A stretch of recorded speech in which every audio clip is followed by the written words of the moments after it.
அங்கிரசர் முனிவரும் சுருபாதேவியும் பெற்ற மகனாக பிறந்தவர் குரு பகவான். அவர் பிறந்தவுடனேயே வியத்தகு ஞானமும் வேதங்களிலும் சாஸ்திரங்களிலும் ஆழ்ந்த அறிவும் பெற்றிருந்தார். இவ்வளவு சிறியவனாக இருந்தபோதும் அவரின் முகம் தெய்வீக ஒளியால் பிரகாசித்தது.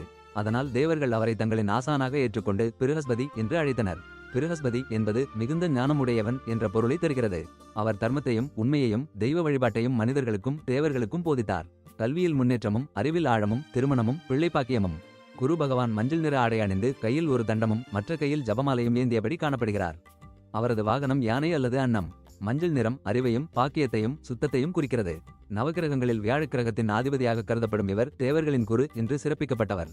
தேவர்கள் தங்கள் வழிமுறைகளில் குழம்பும்போது யுத்தங்களில் தடைகள் வந்தபோது அவர் வழிகாட்டியாக இருந்து அவர்களுக்கு அருள் புரிந்தார். அவரை வழிபட்டால் மாணவர்களுக்கு கல்வி ஞானம் வளர்ச்சி, குடும்பத்திற்கு பிள்ளை பாக்கியம், வாழ்க்கையில் வளமும் செல்வமும், திருமணத்தில் நல்ல பாக்கியமும் கிடைக்கும் என்று நம்பப்படுகிறது. இதனால் வியாழக்கிழமையன்று குரு பகவானை வழிபடுவது சிறந்த பலனை தரும்.